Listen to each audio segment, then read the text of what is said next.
Gunfire echoed across the rolling Wyoming hills as Major Colton Hayes pressed his back against the weathered boulder, blood seeping through his shirt where the bullet had grazed his shoulder. The copper taste of dust filled his mouth as he reloaded his Remington, counting his remaining rounds. Three women he barely knew crouched behind the makeshift barricade 20 yards to his left, returning fire with deadly precision. Victoria Morgan's face was set like flint as she chambered another round in her Winchester, her eyes never leaving the tree line where their attackers were concealed. 3 weeks ago, I was just another broken soldier with nothing left, Colton muttered to himself, the irony of his situation not lost on him. Now I'm fighting for my life over a piece of land alongside three women I met yesterday. Fate has one hell of a sense of humor. The morning sun glinted off Victoria's rifle barrel as she dropped another attacker with a clean shot. Their eyes met briefly across the yard. No words needed. They were in this fight together now, whether they'd chosen it or not. 3 weeks earlier, Major Colton Hayes sat stiffly in the banker's office, his cavalry hat resting on his knee, as Franklin from Westland Bank shuffled papers with theatrical importance. 15 years of military service had left Colton with a chest full of medals, a back full of scars, and enough combat nightmares to last several lifetimes. What it hadn't given him was a home. "It's quite a generous parcel, Major Hayes," Franklin said, sliding the deed across his polished desk. 600 acres of prime Wyoming territory, abandoned for nearly 3 years now. Previous owners simply disappeared. The banker's smile never reached his eyes. $600 cash, and it's yours. Quite fitting, don't you think? $1 an acre. Colton studied the document. The land was situated 15 miles east of Silver Creek, nestled against the foothills. Good water, natural protection, grazing land. Everything he'd dreamed of during those cold nights in Army camps. Previous owners just up and left prime land? Colton asked, his instincts honed by years of ambushes and betrayals tingling with suspicion. Franklin's smile tightened. Financial troubles, I'm told. Bank foreclosed legally, I assure you. He tapped the official-looking seal at the bottom of the deed. All perfectly in order. Colton counted out his life savings, his military service pay, and bonus for distinguished service at Little Bighorn, and pushed the stack across the desk. Every dollar he had in the world, in exchange for a fresh start. "Congratulations, Major," Franklin said, pocketing the money with practiced efficiency. "You're now a landowner." The trail to his new property wound through pine-covered hills. Colton rode his battle-tested cavalry mount, a 17-hand chestnut gelding named Commander that had carried him through the chaos at Little Bighorn and deserved peaceful retirement as much as he did. His supplies were minimal: bedroll, ammunition, tools, and seeds for planting. A new life packed into saddlebags and a small wagon. As the trail crested the final hill, Colton reined Commander to a halt, something tightening in his chest. Smoke curled from the chimney of the 2-story farmhouse below. A small herd of cattle grazed in a fenced pasture. Laundry flapped on a line stretched between 2 cottonwood trees. This was no abandoned property. Colton's hand instinctively moved to his holster, loosening his Remington in its leather. 15 years of combat had taught him to approach unknown situations with caution. He guided Commander down the hill, eyes scanning for movement, noting defensive positions out of habit. He was 50 yards from the house when the front door swung open and a woman stepped onto the porch, a Winchester rifle held casually but competently in her hands. 2 more women appeared behind her, similarly armed. They were not dressed like homesteaders' wives in gingham and aprons, but in practical riding clothes, their expressions hardening at the sight of an armed stranger approaching their home. "That's far enough, mister," called the woman on the porch, her voice carrying clear authority. "You're trespassing on private property." Colton reined Commander to a halt, keeping his hands visible. Ma'am, I believe there's been some mistake. I purchased this land 3 days ago from Westland Bank. I have the deed right here. The woman's green eyes narrowed as she descended the porch steps, her rifle never wavering. Is that so? Well, I'm Victoria Morgan, and this is my family's land. Has been for over 20 years. Her sisters flanked her, one blonde with wary eyes, one redhead with a sharp, assessing gaze. 20 years? Colton's voice betrayed his confusion.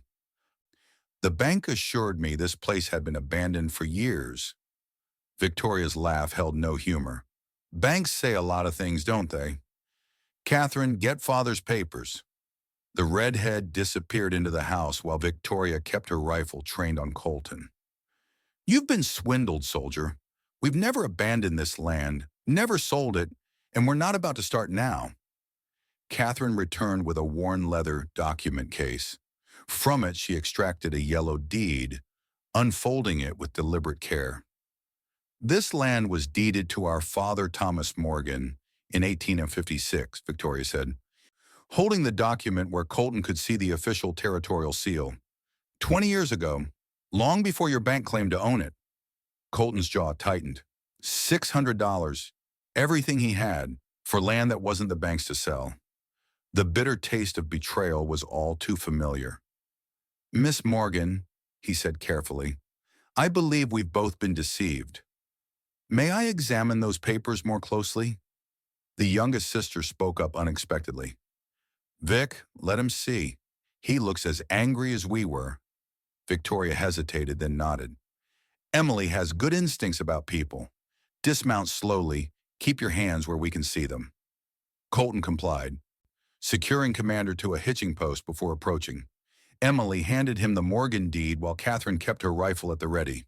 The document was genuine, the territorial seal authentic, the paper appropriately aged. 3 months ago, Emily said quietly, a man from Westland Bank came here demanding property taxes we didn't owe. When we showed him this deed, he left angry. I followed him partway to town and overheard him meeting with another man, a well-dressed Easterner. They mentioned clearing the obstacles for something called the Transcontinental Project. Colton looked up sharply. The Transcontinental Railroad's northern spur? Victoria's expression darkened. That's the first we've heard of any railroad. Colton pulled his own deed from his coat pocket. Look at this. The ink's barely dry, though they've tried to weather the paper artificially. And here, the signature is in different ink than the rest of the document. Catherine leaned closer. Forgery. You're not the first to show up with papers claiming ownership, Victoria added grimly. 2 weeks ago, a family arrived with a similar deed. They left after we showed them our documentation. Headed to town to confront the bank. What happened to them? Colton asked, though something in their expressions told him he already knew the answer. They never returned, Emily whispered. A week later, I found their wagon burned to ashes in the North Ravine. No bodies. Colton's military instincts shifted to full alert. This isn't a simple real estate fraud. You're sitting on land someone powerful wants badly enough to kill for. The sisters exchanged glances laden with unspoken communication. Finally, Victoria spoke. You've been robbed same as us, Major. What do you propose to do about it? Before Colton could answer, dust rose on the horizon, a single rider approaching at speed. Seth Wheeler, Catherine muttered, raising her rifle slightly. Westland Bank's messenger boy. The rider pulled up short at the sight of Colton standing with the Morgan sisters, his face registering surprise before settling into a practiced, neutral expression. Miss Morgan, Wheeler called out, remaining mounted. Mr. Franklin sends his regards and a reminder about those property taxes.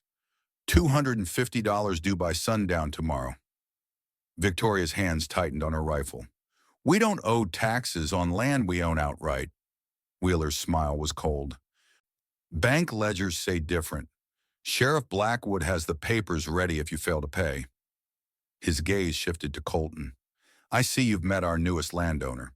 These women have documentation proving they've owned this land for 20 years, Colton stated flatly, which makes me wonder what exactly I paid for 3 days ago. Wheeler's smile faltered momentarily. There's been some confusion, clearly. Best you both come to town tomorrow and sort it out properly. His hand casually brushed his coat back, revealing a holstered pistol. Shame how many accidents happen in these parts. Wild country still. The threat hung in the air as Wheeler wheeled his horse around and galloped back toward town. Victoria waited until he was out of earshot before turning to Colton. $250 might as well be $2,000. We run cattle and grow enough to survive, but we don't have that kind of cash. And I've got nothing left after buying land I don't own, Colton replied, his mind already calculating angles and options with military precision. But I've got experience with men like these. This isn't about taxes. It's about clearing you off this land, one way or another. Catherine's eyes narrowed. For a railroad? Possibly. Land near planned rail lines increases in value tenfold overnight. If the northern spur is coming through here, then everyone who knows the route in advance stands to make a fortune, Victoria finished, understanding dawning in her eyes. Colton nodded grimly. And they've got no qualms about forged deeds, false taxes, or making families disappear. Emily spoke up, her voice stronger than before. What do we do, Major Hayes? Colton looked at these three women, strangers, yet bound to him now by common enemies. They were fighters, that much was clear. Not just with their weapons, but in their determination to hold what was rightfully theirs. He recognized the look in their eyes, the same one he'd seen in soldiers who'd found something worth dying for. First, we need information. Tomorrow I'll ride to town with you, Miss Morgan. We confront the bank directly, but carefully. Make them show their hand without revealing ours. He studied the property with a tactical eye. Tonight, we prepare defenses. Something tells me time is running short. Victoria assessed him with a long look before extending her hand. Agreed, Major. But understand this. We trust no one but family. And you're not family yet.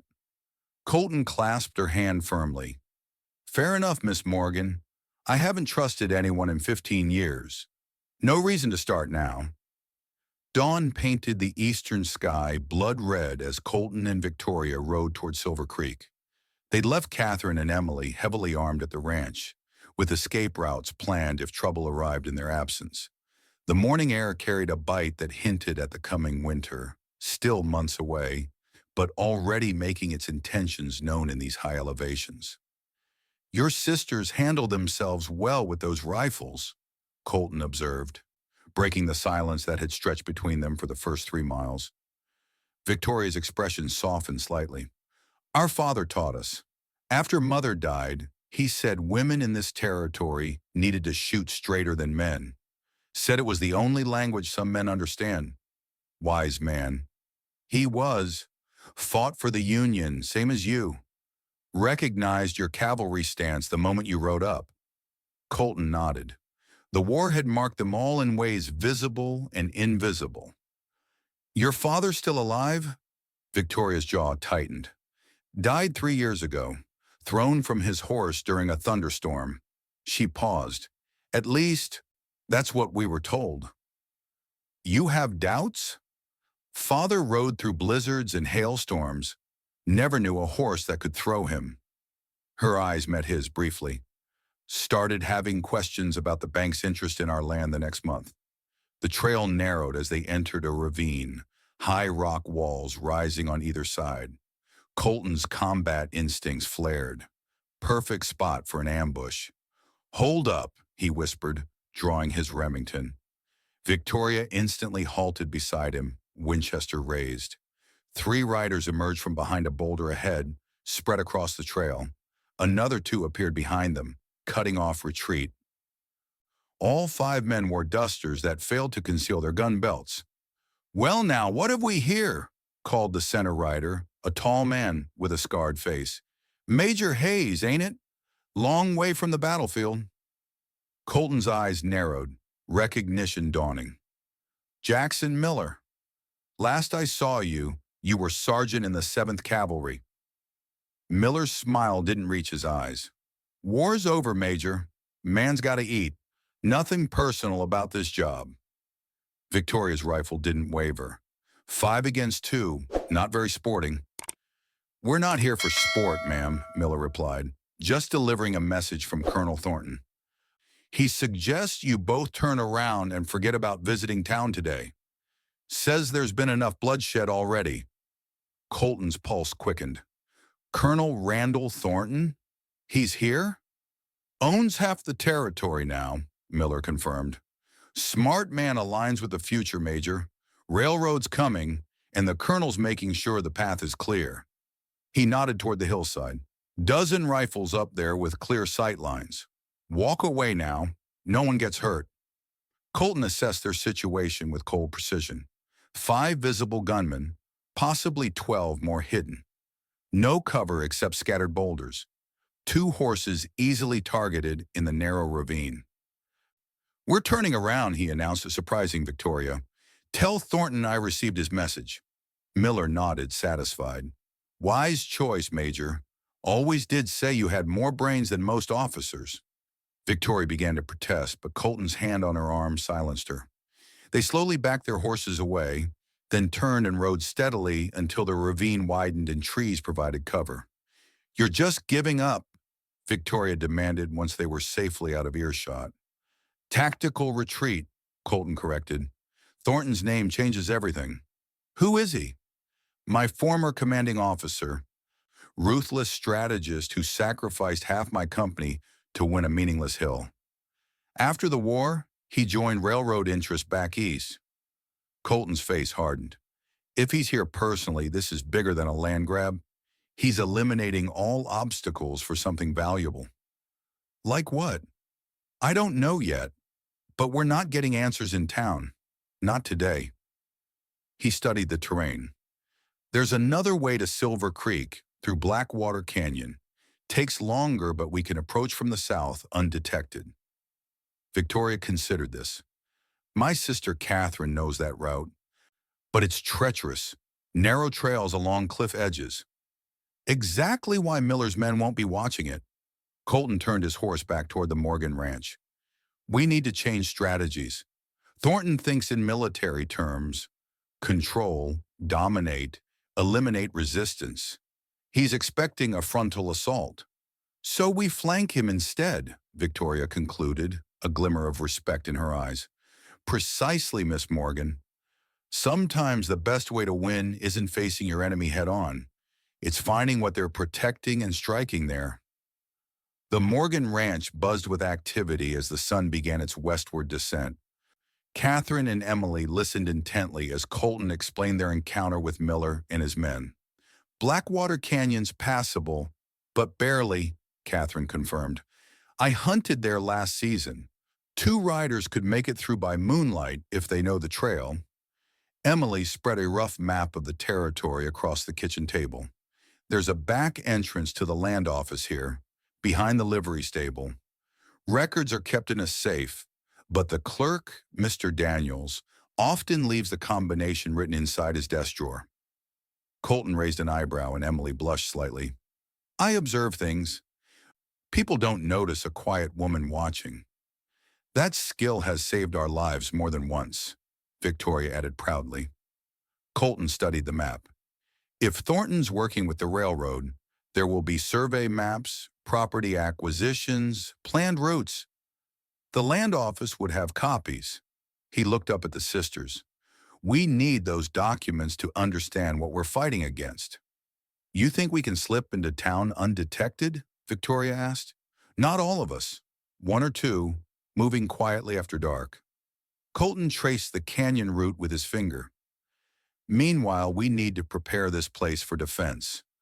Thornton won't wait long before making his move. Emily stood suddenly. Someone's coming. Single rider, moving fast. They moved to the windows, weapons ready.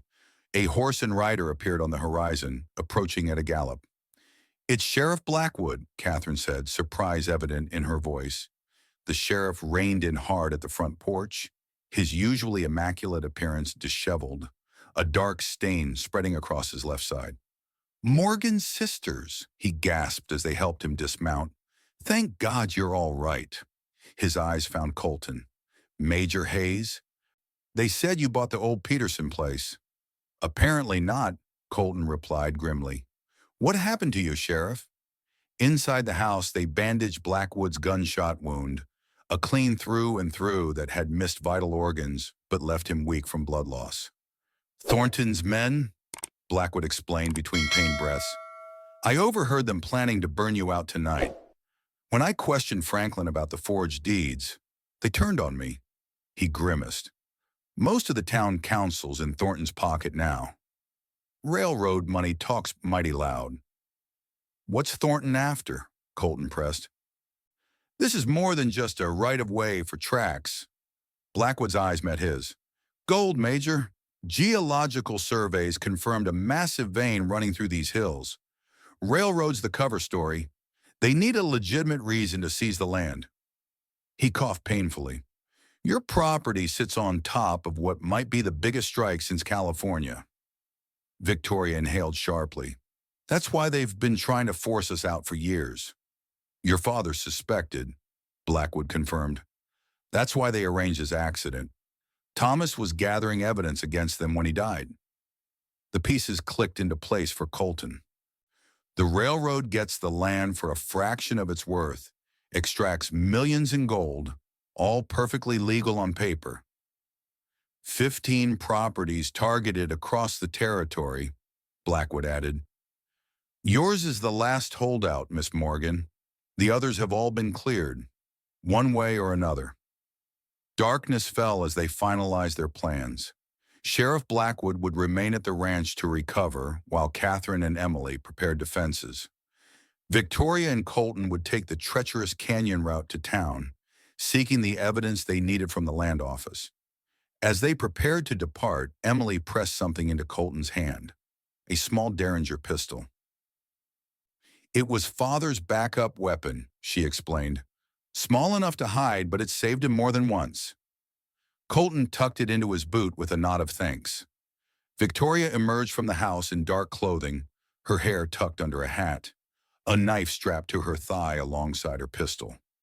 For a moment, Colton saw her not as a rancher's daughter, but as a fellow soldier, determined, capable, unbowed by fear. "Ready, Major?" she asked, mounting her horse. "Lead the way, Miss Morgan." The moon cast silver shadows across Blackwater Canyon, illuminating the narrow trail that clung to the cliff face. Victoria rode ahead, her knowledge of the treacherous path guiding them through sections where one misstep meant a 100-foot fall to the rocks below. They traveled in silence, the only sounds being the occasional dislodged stone tumbling into the abyss and the steady breathing of their cautious mounts. Silver Creek appeared below them just after midnight, a cluster of buildings, dark except for the saloon and the two-story hotel where, according to Blackwood, Thornton had established his headquarters. They left their horses concealed in a grove of cottonwoods and approached the town on foot, keeping to shadows. The land office stood dark and silent. Victoria kept watch while Colton worked on the rear window with his knife, carefully jimmying the lock until it yielded. They slipped inside, closing the window behind them. "Emily said the safe's behind the painting," Victoria whispered, moving toward the clerk's desk to search for the combination. Colton struck a match, its small flame illuminating the office just enough to navigate. A large map hung on the wall, dotted with red pins and pencil markings. He studied it intently, memorizing the pattern of targeted properties, a constellation of valuable land systematically acquired through fraud and intimidation. "Found it," Victoria murmured, holding up a small slip of paper from the desk drawer. "Combination 18-24-7. The safe opened with a soft click, revealing stacks of documents. They worked quickly, sifting through papers by matchlight. Land transfers, territorial claims, survey reports, and finally what they sought. A geological survey map marked confidential, showed the gold vein running through the hills, directly beneath the Morgan Ranch and adjacent properties. Attached was a contract between Westland Bank, Transcontinental Railroad Company, and Northern Mining Consortium, all signed by Colonel Randall Thornton. "This proves everything," Victoria whispered. "The fraudulent acquisitions, the gold—" The door crashed open, lamplight flooding the room. Two armed men stood in the doorway, guns drawn. "Well, well," came a familiar voice from behind them. "The Major still doesn't know when to retreat properly." Colonel Thornton stepped into view, immaculate in an expensive suit, a cigar clamped between his teeth. His cold eyes assessed Colton with detached amusement. "Major Hayes, still charging headlong into battles you can't win." His gaze shifted to Victoria. "And Miss Morgan, your family's stubbornness is becoming legendary." Victoria's hand moved toward her pistol, but Thornton's men cocked their weapons. "I wouldn't," Thornton advised. "Jackson told me you turned back this morning. I suspected you'd try another approach." He gestured to the documents in their hands. "I see you found our little secret. Impressive, but ultimately futile." "Murder and fraud aren't exactly legitimate business tactics, Thornton," Colton said evenly. Thornton shrugged. "History is written by the victors, Major.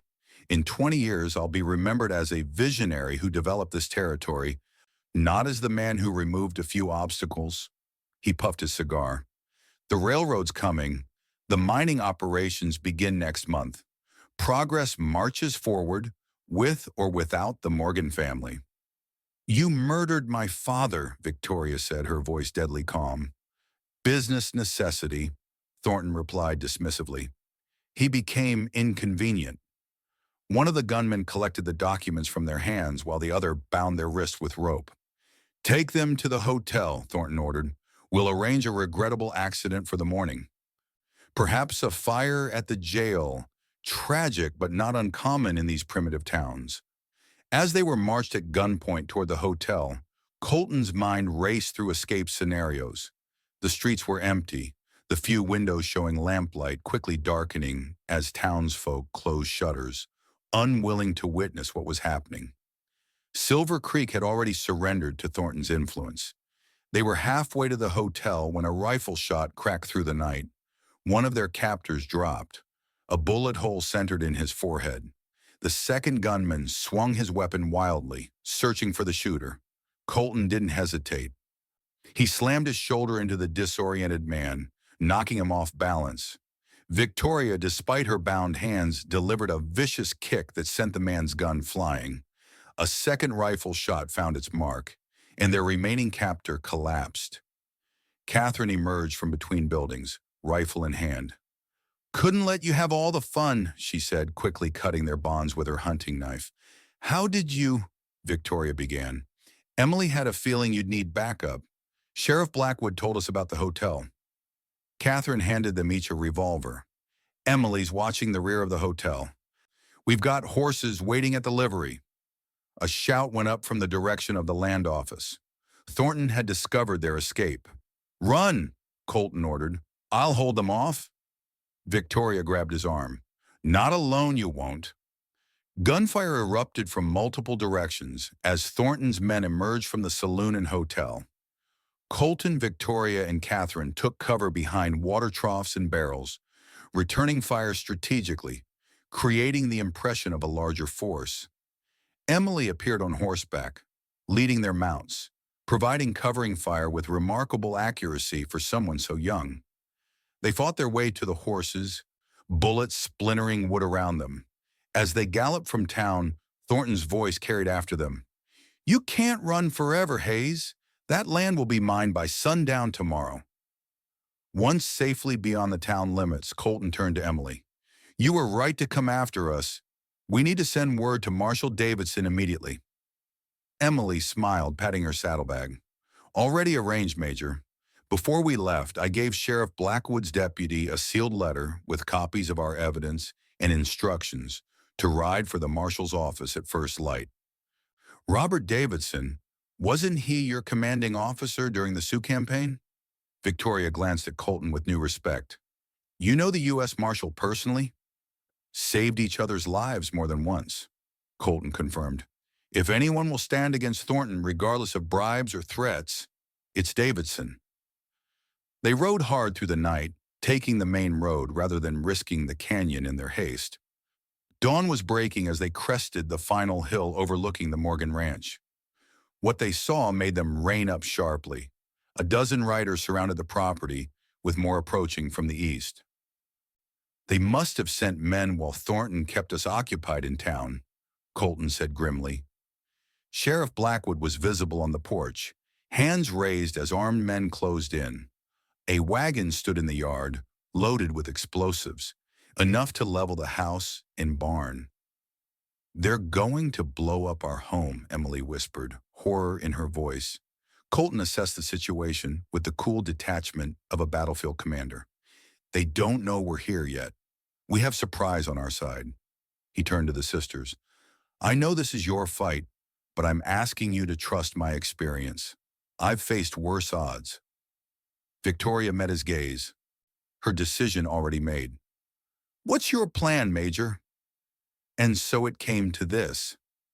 Gunfire echoing across the Wyoming hills as Major Colton Hayes pressed his back against the weathered boulder, blood seeping through his shirt where the bullet had grazed his shoulder. The sisters had executed their part of the plan perfectly. Catherine's rifle had picked off 4 of Thornton's men from her hidden position in the hills.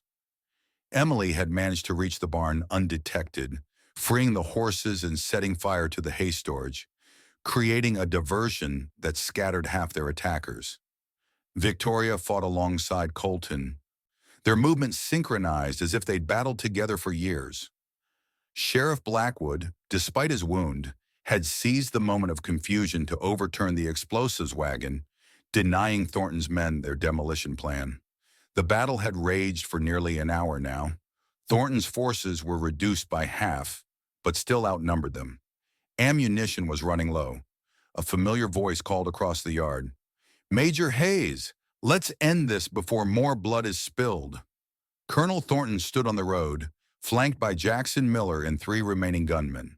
Beside him was a distinguished older man Colton didn't recognize. This is Judge Wilson from the Territorial Court, Thornton announced. He has a legal order to seize this property for failure to pay legitimate taxes. He held up an official-looking document. It's over, Hayes. The law's on my side. Colton exchanged glances with Victoria. This was the moment they'd prepared for. Is that so, Colonel? Colton called back, stepping into view with his hands raised. Then you won't mind if the U.S. Marshal reviews those documents? Confusion crossed Thornton's face. What Marshal? On cue, a new group of riders appeared over the ridge. 6 men led by a grim-faced individual with a silver star pinned to his coat. U.S. Marshal Robert Davidson, an old war comrade Colton had gambled, would still honor their friendship. Victoria stepped forward, holding up the documents they'd seized from the land office. We have proof of your fraud, Colonel. The geological surveys, the mining contracts, the list of properties illegally seized, and the names of every official you bribed. Thornton's composed facade cracked. Those papers were stolen. They prove nothing. They prove enough for me to investigate, Marshal Davidson stated, dismounting. Major Hayes sent a rider to my office yesterday with some very interesting accusations. He nodded toward Emily, who smiled slightly. Judge Wilson, suddenly uncertain, backed away from Thornton.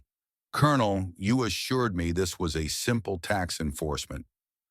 Don't be a fool, Wilson, Thornton snapped. There's millions in gold under this worthless ranch. We're standing on a fortune. His admission hung in the air, damning in its clarity. Jackson, Thornton barked at Miller. Deal with this. But Miller lowered his weapon slowly. No, sir. I've done some questionable things, but I draw the line at firing on a U.S. Marshal. He looked toward Colton. And I won't shoot a former commanding officer who once saved my life at Powder River. Some debts can't be paid with railroad money. Thornton, seeing his support crumbling, made a desperate grab for his pistol. Colton was faster, the bullet from his Remington catching Thornton in the shoulder, spinning him to the ground. Marshal Davidson's men quickly secured the remaining gunman, while Blackwood placed Thornton under arrest. "You've made a powerful enemy today, Hayes," Thornton hissed as they bound his hands. "This isn't over." Colton holstered his weapon. "It is for now, Colonel. The territory takes a dim view of conspiracy, fraud, and murder." The courthouse in Cheyenne was packed to capacity as Judge William Foster read the verdict. 6 months of testimony, evidence, and legal maneuvering had culminated in this moment. Colton sat in the gallery beside Victoria and her sisters, all of them dressed in their Sunday best. "Colonel Randall Thornton, this court finds you guilty on all counts of conspiracy, fraud, extortion, and accessory to murder." Judge Foster's voice carried throughout the silent courtroom. "You have used your position and influence to terrorize honest citizens, corrupt public officials, and undermine the very foundations of law in this territory." Thornton stood impassively at the defendant's table, his expensive suit replaced by simple clothes, his once commanding presence diminished by months in custody. "I sentence you to 20 years hard labor at Wyoming Territorial Prison," Judge Foster continued. "Furthermore, all assets acquired through your criminal enterprise are hereby forfeit, with compensation to be paid to your victims." As bailiffs led Thornton away, he paused beside Colton. "This isn't over, Hayes," he said quietly. "Men like me have friends in high places. I'll be back." Colton met his gaze steadily. "We'll be waiting, Colonel." Outside the courthouse, Marshal Davidson shook Colton's hand. "Justice served, though perhaps not as completely as we'd like." His railroad backers managed to distance themselves. "But they lost their gold mine," Victoria pointed out, "and the territorial governor has granted us legal mining rights to our own land." Davidson nodded. "Speaking of which, those compensation papers came through. Hayes, you're officially owner of the adjacent 300 acres. Seems fitting. You paid for land you didn't get. Now you're getting land you didn't pay for." Catherine laughed, a rare sound from the serious middle sister. Balance restored to the universe. The autumn sun painted the hillsides golden as Colton Hayes stood on the ridge overlooking the Morgan Ranch 6 months after the trial. The house below had been repaired, the fences rebuilt, the cattle herd expanded. On the adjacent property, his land now, his modest cabin was nearing completion. Victoria Morgan joined him on the ridge, her rifle resting comfortably in the crook of her arm as always. "Marshal Davidson's telegram arrived," she said, handing him the paper. "Thornton's been sentenced to 20 years. The railroad's rerouting their line well south of our properties." "And the gold?" Colton asked. "The territorial governor approved our mining claim. Limited operations begin next month, with fair compensation for the land use." She smiled slightly. "Father would be proud. His land, his daughters, his legacy, all intact." Colton nodded, satisfaction warming him more than the afternoon sun.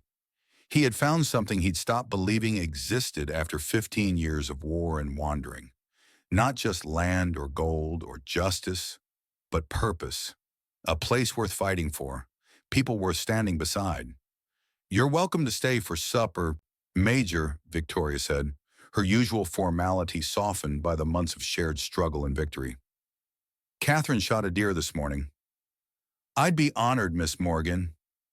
As they walked down toward the ranch, their shadows stretching long across the grass, Colton felt the weight of his past lifting slightly. The nightmares might never fully disappear, but now they were balanced by something else, a future worth having. In the distance, a dust cloud rose on the horizon. Riders approaching, too many for casual visitors. Victoria tensed beside him, her hand moving to her rifle out of habit. "Seems our reputation has spread," she observed. "Those look like mining company men." Colton's hand rested casually near his Remington, a smile touching his lips. Some battles were worth fighting, some land was worth defending, and he was no longer fighting alone. "Well, Miss Morgan," he said as they turned to face whatever came next, "shall we go greet our visitors?"